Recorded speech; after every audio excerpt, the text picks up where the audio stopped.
Assalamualaikum students, welcome to my YouTube channel View Show lecture for View students by Hafiza Zafar. कैसे हैं सब students? उम्मीद करती हूँ सब खैरियत से होंगे। तो स्टूडेंट्स आज मैं आपके साथ CS 101 का मॉड्यूल नंबर 10 जो है शेयर करने जा रही हूँ। इसके अहम टॉपिक ये जो आज का मॉड्यूल है इसमें कुछ डिवाइसेस बताए हुए हैं जो इस मतलब अब की ईजाद नहीं है, जो पहले वाले हैं, ठीक है। वो वाले सारे डिवाइस बताए हुए हैं लेकिन है कंप्यूटर के रिलेट ही। तो अगर आप मेरे चैनल पर न्यू हैं तो जल्दी से पहले चैनल को सब्सक्राइब कर दें, साथ में बेल आइकन पर जो ऑल का ऑप्शन है उस पर भी क्लिक करें। ऐसे ये होगा कि मैं जितनी भी वीडियो अपलोड करूँगी उसका नोटिफिकेशन आपको मिल जाएगा। आप लेक्चर सुनते हैं, फिर फ़ायदा हासिल करते हैं, लेकिन आप चैनल को सब्सक्राइब नहीं करते तो इससे बहुत बुरा फील होता है। तो आप चैनल को सब्सक्राइब ज़रूर किया करें। कौन सा ज़्यादा टाइम लगता है? चलिए लेसन को कंटिन्यू करते हैं। Roots of computing. रूट्स का मतलब होता है शाखें, कोई जड़ें। कंप्यूटिंग, कंप्यूटर, जो कंप्यूटिंग वर्ड है कंप्यूटर से निकला हुआ, ठीक है। तो कंप्यूटिंग का मतलब क्या हुआ? कंप्यूटर, रूट्स ऑफ कंप्यूटिंग यानी कंप्यूटर की शाखें। अब यहाँ पे ये ले लें, इसे मुराद के ब्रांच ऑफ कंप्यूटर, ठीक है, ब्रांच ऑफ कंप्यूटिंग। तो यहाँ पे हम पढ़ेंगे here we will see how we move from mechanical drive machine to electronic driven machine. वो कह रहे हैं कि हम देखेंगे कि किस तरह से हमने मैकेनिकल मशीन से किस तरह से हम इलेक्ट्रॉनिक मशीन पर गए। सबसे पहला जो काम था अबाकस था, ठीक है। मतलब जो फर्स्ट वाली इन्वेंशन थी उसका नेम क्या था? Abacus. One of the earlier computing device was the abacus. ये जो मैंने हाईलाइट किए हुए हैं ये क्विज है, ठीक है। इसकी डेफिनेशन में भी आप ऐड कर सकते हो। अगर आपको अबाकस के बारे में पूछा जाए व्हाट आर द अबाकस या डेफिनेशन, देन आपने लिखना है one of the earlier computing device was the abacus. मतलब जो सबसे पहले डिवाइस हुआ था ना ईजाद, वो कौन सा था? अबाकस, ठीक है। History tells us that it probably had its root in ancient China and was used in the early Greek and Rome civilization. History हमें क्या बताती है कि ये प्रोबेबली तौर पर रूट्स रखती हैं एंशिएंट चाइना में और रोमन सिविलाइजेशन जो है, ठीक है, उसमें भी यूज़ होती है ये। उसके बाद the machine is quite simple. ये मशीन कौन किस तरह की है, किस टाइप की है? सिंपल है, सादा तरीन है, जैसा कि आपको ये फिगर से भी शो हो रहा होगा, फिगर 11, ठीक है। तो ये कौन सी मशीन है? सिंपल मशीन है। कंसिस्टिंग किस पे मुश्तमिल होती है?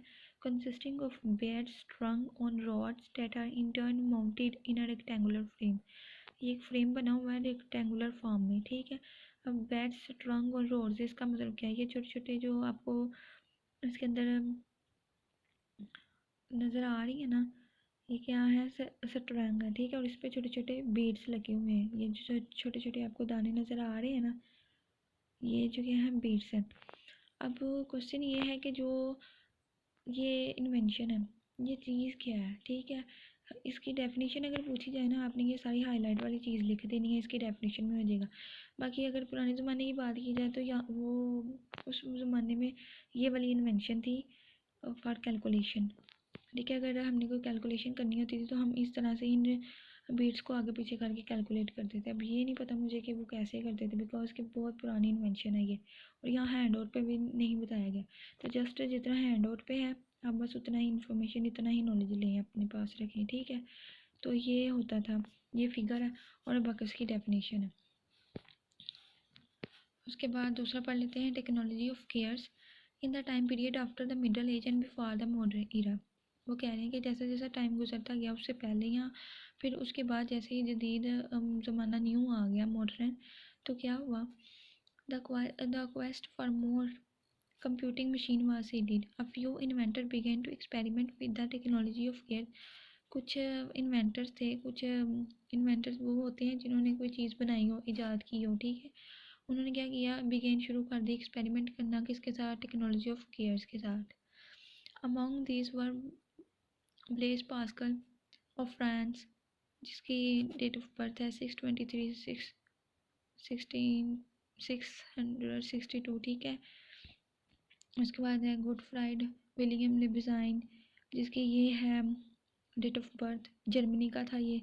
उसके बाद चार्ल्स बेबेज, जिसकी ये डेट ऑफ बर्थ है, इंग्लैंड का रहने वाला था। ये जो मैंने हाईलाइट की हुई ये आपको क्विज़ के तौर पर मस्ट आ सकती हैं, ठीक है। तो अपने इसी तरह के जो है ना क्विज़ ज़रूर आते होते हैं, तो इस वजह से मैंने हाईलाइट कर दी, आपने इसको देख लेने हैं। टेक्नोलॉजी ऑफ केयर्स में ये 3 चीज़ें अहम ज़रूरी थी। साइंटिस्ट थे कुछ, उनकी डेट ऑफ बर्थ थी और वो कहाँ के रहने वाले थे ये आपने देख लेना, और इसमें कुछ भी ज़रूरी नहीं है। और टेक्नोलॉजी ऑफ गेयर्स में आपको मैं ओवरऑल बता दूँ, ये इसकी आपको डायग्राम नज़र आ रही है। यहाँ पे छोटे छोटे गेयर्स बने हुए हैं, गोल गोल सर्कल आपको नज़र आ रहे होंगे, ठीक है। तो ये क्या है, यहाँ पे गेयर्स हैं, और ऊपर जो वाइट वाइट कलर के छोटे छोटे आपको सैम्पल नज़र आ रही है, यहाँ पे नंबर मेंशन हुए हैं होते हैं, ठीक है, नंबर मेंशन होते हैं। तो जैसे ये गियर को घुमाते थे, सर्कल रोटेट करते थे, तो वहाँ पे नंबर शो हो जाते थे। तो इस हिसाब से कैलकुलेशन हुआ करती थी। अब तो डेवलपमेंट हो गई है, कंप्यूटर आ गया, तो सब कुछ जो है बहुत ज़्यादा इजी हो गया। तो ये था स्टूडेंट्स टेक्नोलॉजी ऑफ गियर्स, बहुत ईजी था। इसमें जस्ट MCQ से मैंने बता दी हैं, और इसका यहाँ से कंसेप्ट क्लियर हो गया। ये जो है डायग्राम, उसके बाद पंच कार्ड्स क्या होते हैं। अब तो ATM कार्ड बन गए ना, वही ना कि जैसे जैसे डेवलपमेंट हुई, ज़माना बदलता गया, तो हर चीज़ चेंज होती गई। इससे पहले की बात अगर देखी जाए तो पंच कार्ड हुआ करते थे, तो इसके बारे में पढ़ लेते। पंच कार्ड क्या होते हैं। हरमन होलीरथ जो कि 1860 से 1929 तक था, ठीक है, इसकी डेट ऑफ बर्थ है। वो apply the concept of representing information as hole in paper cards to speed up the tabulation process in the 1890 US census. वो कह रहे कि हरमन होलीरथ था, जिसकी ये डेट ऑफ बर्थ थी 1860 से 1929। इसने अप्लाइड किया था किसका कंसेप्ट, इंफॉर्मेशन रिप्रेजेंट करने का एक पेपर कार्ड पे। उसके बाद इसकी टेबुलेशन प्रोसेस हुई कब, 1890 में USA में सेंसस में, ठीक हो गया। ये आपने MCQs याद रखना। उसके बाद है it was this work by Hollerith that led to the creation of IBM। Such card ultimately came to be known as punch card. उसके बाद इनको क्या नेम दे दिया गया, पंच कार्ड का नेम दे दिया गया। And survive as a popular mean of communicating with computer well into the 1970। और उसके बाद 1970 में क्या हुआ कि कंप्यूटर के साथ इनको कम्युनिकेट कर दिया गया, ठीक है, एज अ पॉपुलर मीन इनको समझा गया। One typical punch card machine is illustrated in the figure. अभी देखें यहाँ पंच कार्ड के बारे में आपको पूछा जाए तो अपनी सिंपली ये सारा लिख देना, सारी लाइंस, ठीक है। कि मतलब हरमन होलीरथ था, उसकी ये डेट ऑफ बर्थ थी, इसने अप्लाई किया कंसेप्ट इसका, ठीक है। तो उसके बाद मतलब ये सारा आपने इसमें ऐड कर देना है, ठीक है। और यहाँ से इसका कंसेप्ट आपको क्लियर हो जाएगा। ये देखिए आपको कार्ड नज़र आ रहे होंगे, एक हैंड में उसने कार्ड पकड़ा हुआ है, एक हैंड में उसके कोई इंस्ट्रूमेंट है, ठीक है, इन कार्ड्स को बनाने के लिए। तो इस तरह के जो है पंच कार्ड हुआ करते थे, ठीक हो गया स्टूडेंट्स। कुछ इसमें MCQs हैं वो आपने देख लेने हैं, मैंने हाईलाइट कर दिए। देन आ जाए 19। अच्छा, mechanical drive to electronic drive mechanics machines का क्या मतलब है। देखिए पहले जो सारा काम था मैकेनिकल जो होता था, अब इलेक्ट्रॉनिक हो गया, ठीक है। देखिए कैसे 19th century technology was unable to produce the complex gear driver machines of Pascal, Levison and Babbage cost effectively, but with the advance in electronic in the early 1900 this barrier was overcome। कह रहे हैं कि ये जो सारे scientist थे इन्होंने क्या किया था, प्रोड्यूस किया था कम्प्लेक्स गियर ड्राइवर मशीन, ठीक है, 19th सेंचुरी में। लेकिन क्या हुआ कि जैसे कोई एडवांसमेंट आई इलेक्ट्रॉनिक्स में, 1900 की बात हो रही है, उससे पहले की, ठीक है। तो दिस बैरियर वाज ओवर, ये जो बैरियर्स थे था इन पर काबू पा लिया गया। Example of progress include the electromechanical machine of Gearbox activities completed in 1940 at Bell Laboratories and the Mark I completed in 1944 at Howard University by Howard Aiken and a group of IBM engineers। अब यहाँ पे उन्होंने बताया हुआ है कि किस तरह से फिर बाद में डेवलपमेंट हुई, और किस सदी में, किस सेंचुरी में जो है नेक्स्ट इनका काम किया गया, ठीक है। तो ये उन्होंने मिसाल दी हुई है, कुछ लेबॉर्ट्रीज़ है, ठीक है, तो उसमें उनकी डेट मेंशन की हुई है, फिर इसका काम कब कंप्लीट हुआ 1944 में, ठीक हो गया। बस ये तो इसमें और कुछ भी ज़रूरी नहीं है। पंच कार्ड का जो कंसेप्ट था पंच कार्ड के बारे में वो भी मैंने बता दी। तो जो हाईलाइट चीज़ें वो आपने देख लेनी है, और इसमें कुछ भी ज़रूरी नहीं है। उसके बाद आ जाता है इनाइंस, ठीक है, ENIAC।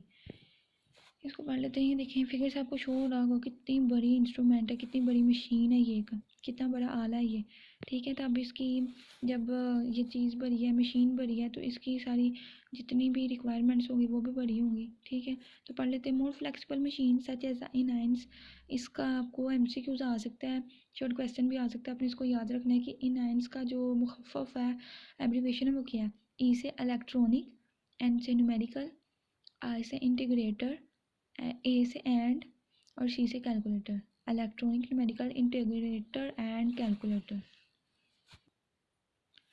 ठीक है, तो ये आपने इसका मुखफ़फ़ याद रखना है। उसके बाद डेवलप्ड बाय जॉन, ये कोई साइंटिस्ट था, इनके ज़रिए। अब देखिए ना, हर चीज़ को कोई ना कोई बनाने वाला होता है, खुद ब खुद तो नहीं ना बन जाती। जैसे आप खुद ब खुद पेपर तो नहीं दे आते, कुछ पढ़ते हैं, स्टडी करते हैं, कैंपस जाते हैं, देन नहीं होता ना। इस तरह से हर चीज़ जो है किसी न किसी चीज़ से बनाई गई होती है।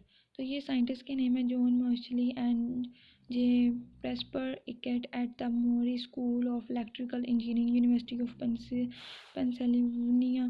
ठीक है, तो ये यूनिवर्सिटी थी कोई, उसका नेम बताया हुआ, अपना नेम याद रखना है। कुछ साइंटिस्ट हैं, उन्होंने ये चीज़ें डेवलप की थी।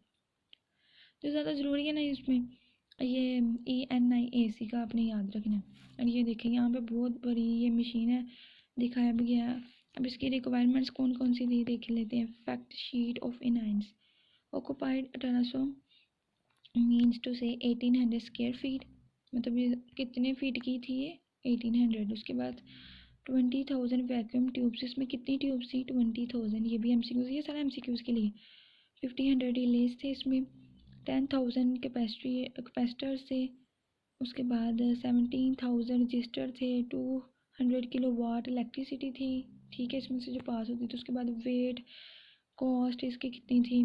उसके बाद इसकी प्राइस पे की यार 62.5 मिलियन। तो ये सारे अपने इसकी जो है एमसीक्यूज याद रखने हैं। ये थी इनाइंस, ठीक है, जिसको बोलते हैं electronic, numerical, integrator and calculator. इसका जो हाईलाइट किया वो आपने लिख देना अगर आपको आ जाए। देन उसके बाद रैपिड एडवांसमेंट क्या होती है। Since the invention of ENIAC there was a rapid advancement, some key milestones are listed below. मतलब जब इनाइंस की इन्वेंशन हुई थी ना, ठीक है, तो रैपिड एडवांसमेंट आ गई, बहुत तेज़ी से एडवांसमेंट आ गई। तो कुछ कीज़ हैं वो यहाँ पे बताई हुई, जैसे transistor, integrator circuit, size reduction, processing power doubling into air, desktop computer by Steve Jobs and Steve. ये सारा जो ना आपने याद रखना है, ये भी एमसीक्यूज है। IBM launch PC 1981 web smartphones. ठीक है,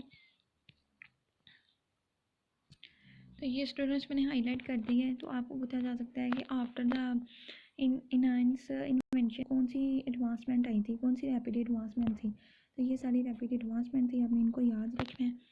ठीक है, तो ये था आज का लेक्चर, बहुत ज़्यादा इजी था, कोई मुश्किल नहीं थी इसमें। एमसीक्यू से कुछ